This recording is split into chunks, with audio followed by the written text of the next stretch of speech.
Hey guys, my name's Kevin Dubois. I'm the co-host of the Do It For Living podcast and also co-owner of My Shop Assist along with Todd Ersley, the other host of the Do It For Living podcast. As you may know from my interview with Reed kind of a couple years ago on the Do It For Living podcast, I also own a shop called Evolution Dynamics, which is where we're doing this right now. And so Evolution Dynamics is a performance shop and we work on nothing but Mitsubishi Evos here. And what I've really wanted to do for the last year, and haven't had a chance to because of just time constraints, was I wanted to put together a video blog of how I do things at my shop. I thought the content would be pretty useful because we visit a lot of shops all the time for the My Shop Assist software, of course, and when we visit these shops, everybody has some really cool ideas, and there's inevitably everybody does something goofy or wrong, or maybe not even wrong, just make it harder for themselves. And I wanted to take the time to share the things that I do. Some of them may be really awesome and efficient, and some of them may be really terrible and hard work and can be done better. And we have a pretty big community of people who listen to the podcast and are on our Facebook page and the group as well. And there's always the chance for people to share content that they may have, and you know, I want that feedback. I want to be able to show what I do at my shop, and if you see something that you do better, by all means tell us, and I can pass that along to everybody.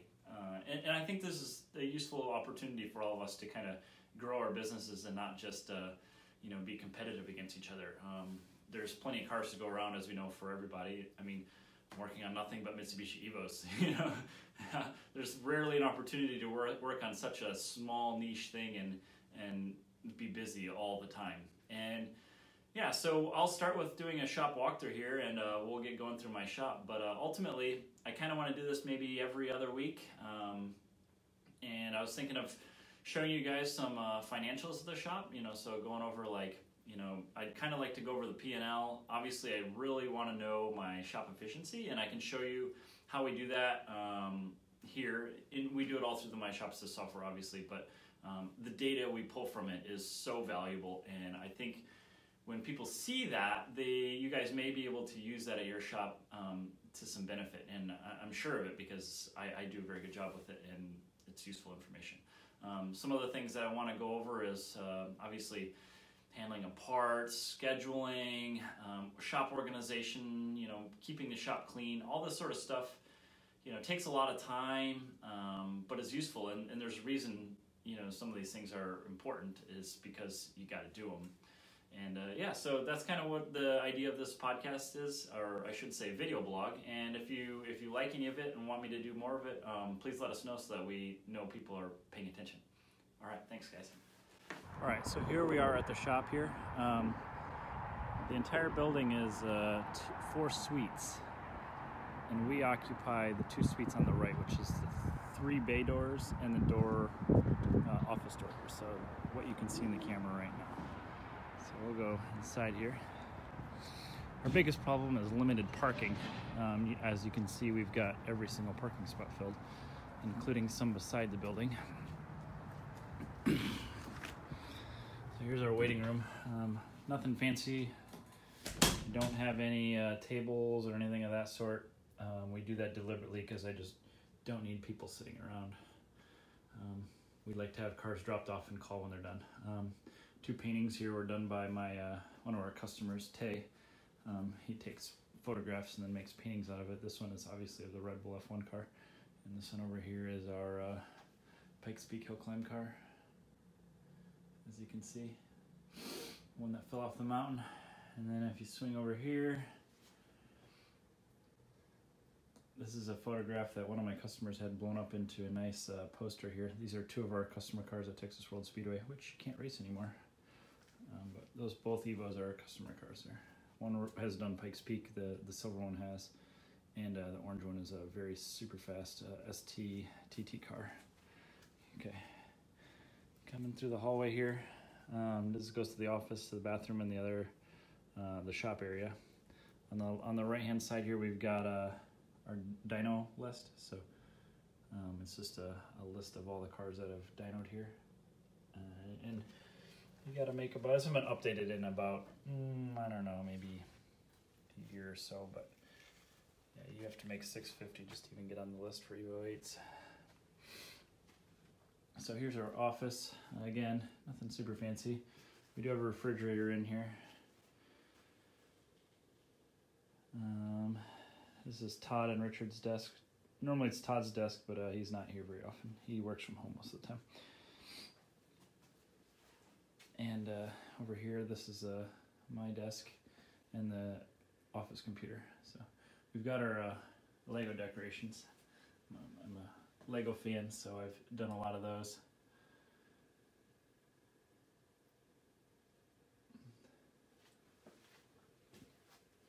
And we do have it's a wireless color laser printer there.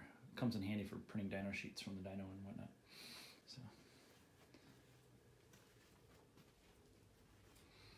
got posters in the hallway of our customer cars.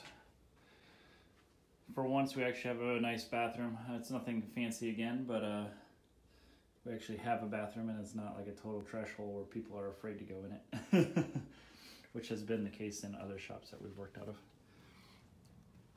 So here's the shop. Like I said, it was 3 bay doors when I was showing you from the beginning. So kind of walk along here. This is the first one. We do probably most of the work off of here. The car on the lift right now is a troublesome car. The customer brought it here and asked me to put it together, but it's all, I mean, it didn't have an engine. It's just he bought it as a shell and was hoping I could put it together, and having to order stuff every day. Second lift.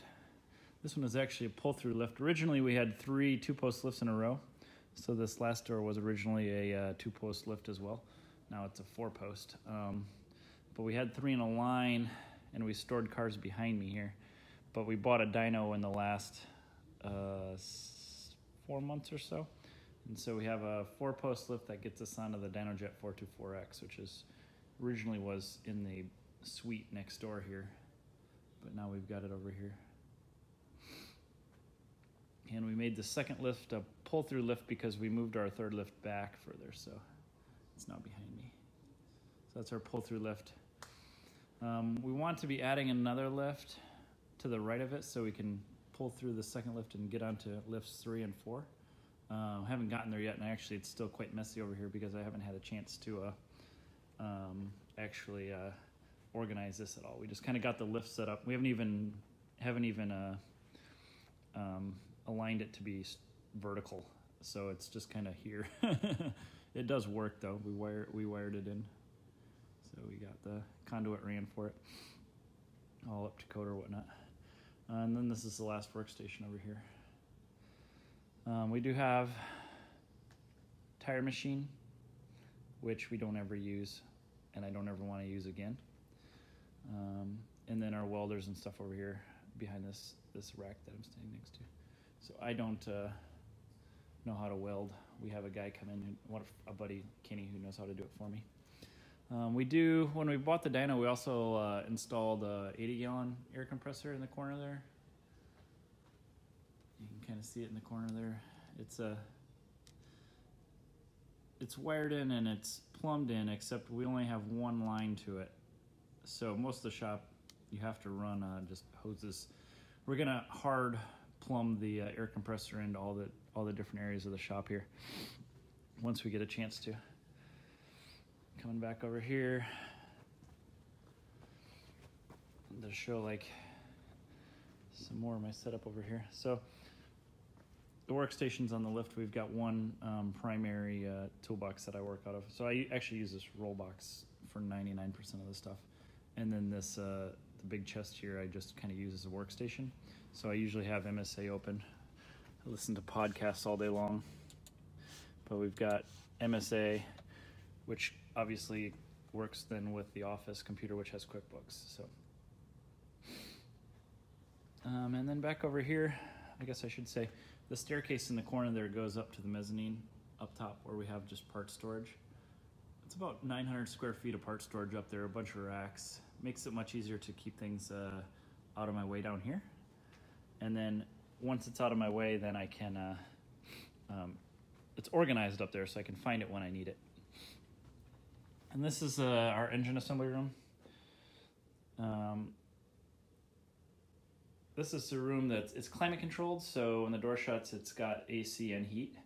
We've got our ultrasonic plumbed in here, so it's got water and a drain on it, and then a sink for rinsing here. We make our RO water, so it's I guess distilled water basically in the ultrasonic tank. We've got a lot of Fastenal drawers, and I'll go over those in another podcast eventually about how I use those to organize my OEM parts. There's actually nothing Fastenal in any of them, but it's nothing fancy. We got a computer again with we've got MSA open on this one. So there's my calendar. I've got everything open. Basically every workstation I've got, I can access the computers, which makes it real handy to do everything from. I've got most of the engines that I'm working on here. I've got 5 of them going right now. The 5th one is actually at the machine shop right now, so there's several extra cores. And in this last room is just primarily just storage. So we keep our MSA booth here, and then we've also got engine or parts. So I got a bunch of extra crankshafts and cylinder heads, and a spare short block down there as well. So this is just a kind of a part storage room. Nothing fancy here. And you can tell I got a bunch of areas that have got to be cleaned better. I actually was mopping the floor. I spent about 8 hours yesterday cleaning, and I